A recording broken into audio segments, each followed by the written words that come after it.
horrors, where the shadows are heavy and truth is held in whispers. Today we are not talking about just any scary old stories or legends. We are diving deep into the paranormal manifestations and spooky stories of the Great Lakes State, Michigan. Forget what you think you know about our legends and folklore, because these stories I'm about to dive into are lesser known and what folks in our state like to keep to themselves. You won't find these on our tour guides. These are what make those same folks keep their doors locked just a bit tighter at night. So buckle up, grab your popcorn, snuggle into your bed with your favorite blanket, and get ready for the roller coaster of scary imaginations and tingles down your spine.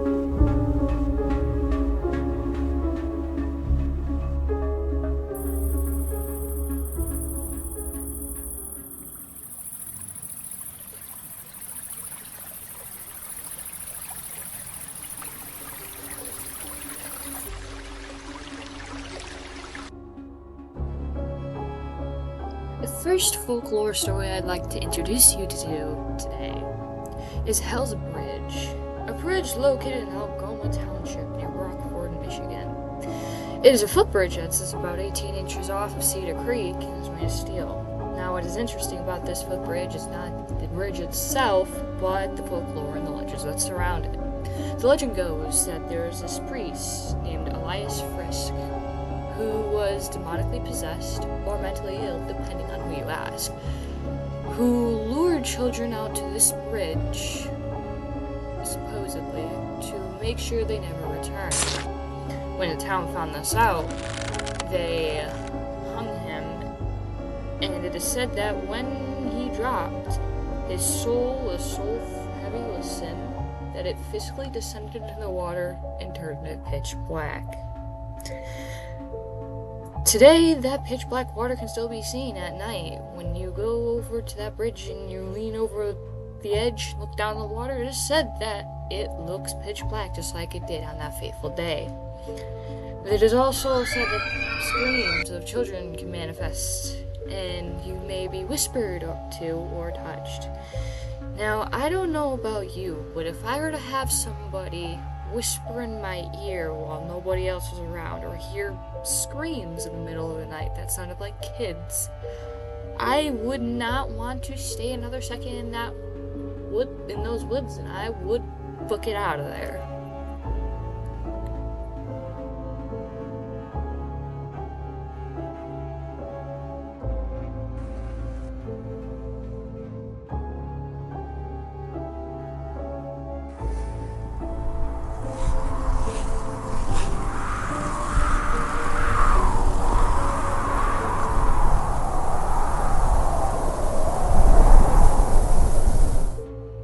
This next story I'm telling you about hits a little closer to home, because I don't know about you, but I know my parents, when I was younger, told me the story about the boogeyman in the basement. That I couldn't go down in the basement, because the boogeyman will get me. Because the boogeyman likes to get bad kids who don't listen to the rules. And I'm sure your parents told you boogeyman story of sorts to keep you out of the basement or get you home before dinner. Well, for Harvey Season Good and all those of Berrien County, Michigan, since the late 1800s, Phantom Skater has been their boogeyman story. Phantom Skater is a 7 to 8 foot tall beast, most commonly described as being giant, understandably so, that glides across the ice on ice skates. It is said that when he does glide across this ice, his skates kick up green sparks. It is also said that he has glowing eyes. Very interesting. Now you'll be wondering why I just mentioned some random dude named Harvey Season Good. Well, Harvey was a farmer supply store owner and in our area until he passed away in 1964. Well, when Harvey was a kid, he claimed to have seen this phantom skater. He was out late with his friends one night, and they realized how late it was getting because they heard something on the ice. They all rushed up the side of the ravine, but Harvey got caught on barbed wire, so didn't get out in time. And he claimed that he watched this phantom skater skate across in front of him. And this is where the details of the green sparks come from, but not only that. But Harvey also claims that this beast had deer-like legs and cloven feet. This might be hearsay depending on whether you look into it deeply or not, but what I believe is this potentially could be hearsay that was embellished, but it also could be potentially an egregore. An egregore is an entity, spirit, or a manifestation that was created out of a collective thought of a group of people. It could be positive or it could be negative. As long as there's a collective thought of people thinking it, it will manifest into existence. I mean, think about it. These kids and adults were told generations and generations to be afraid of this beast. It was passed down from parent to child and from child to child. It was passed around town like a newspaper. So, is this phantom really what its name just says? Phantom Skater? Or was it a phantom that was thought into existence to become an actual haunting? Either way, I don't think I would like to find out, because seeing a phantom skate across in front of me, knowing I'm supposed to be terrified of this thing, I'd probably pass out cold and have to be taken to the doctors after a panic attack.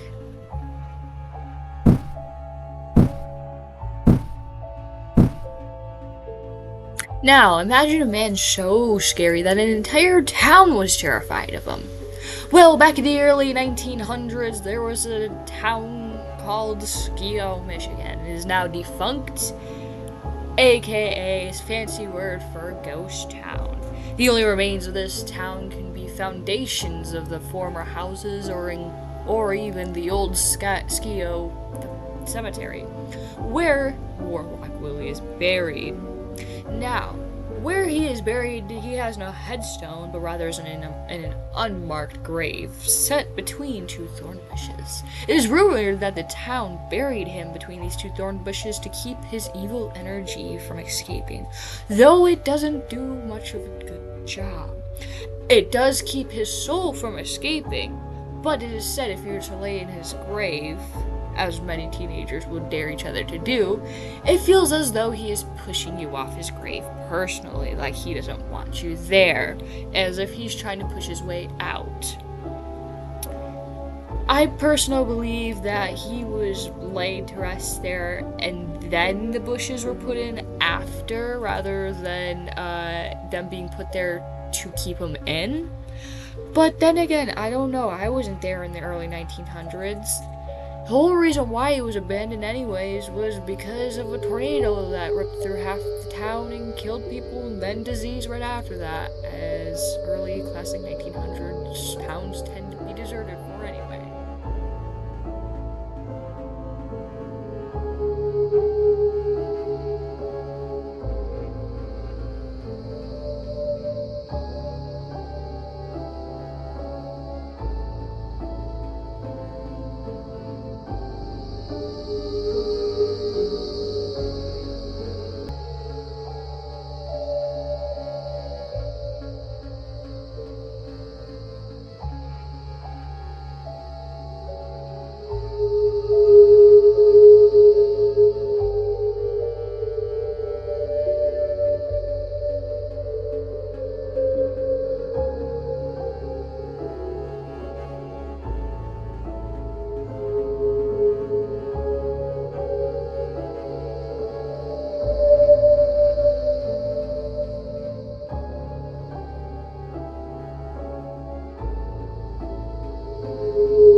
Okay, so we've talked about demonically possessed priests who possibly murdered children. We've talked about a phantom skater who just stares at you when you're out too late. We've talked about a warlock who scared an entire town. Well, this last story I'm telling you about today isn't creepy because it's creepy. It's creepy because it's it's unsettlingly weird and possibly real. Yes, that is right. I am talking about the Melonheads of Allegan County, Michigan. They are massive bulbous heads on people that make them look like aliens. They're said to be orphans from the nearby Junction Insane Asylum who were experimented on. Though this has been debunked, as that insane asylum never existed at any point in history. So that leads to the question, where are these manifestations and hauntings really coming from? Could it be that the insane asylum did exist at one point, but all records of it were erased because of the horrors that went on there? Or was it a story made up to explain the unexplainable? Either way, the way you know if there are the melon heads around you is if you hear them running past you at night, or if you see eyes glowing by the ground. I don't know why they'd be by the ground if they're melon heads. I'd imagine they are taller off the ground. Either way, if I saw bright green eyes staring back at me, I would be like, nope, and ditch the place. Cause yeah, as much as I like scary things in movies, I would not do well handling something like that in person. Well, I don't know about you, but I know if I were to see a shadow figure skate across my vision, I'd be as terrified as Harvey. Or if I felt a warlock pushing me off his grave with his magic, I would have chicken skin. But I'm going to leave you here with a thought today. Would you actually go through these locations to discover if their hauntings were truly real? Or are they possibly legends that have been thought about and feared for so long that they have become real? This has been a great episode of Town of Horrors, and this is your host, Valkyrae Knight, signing off. Sweet dreams.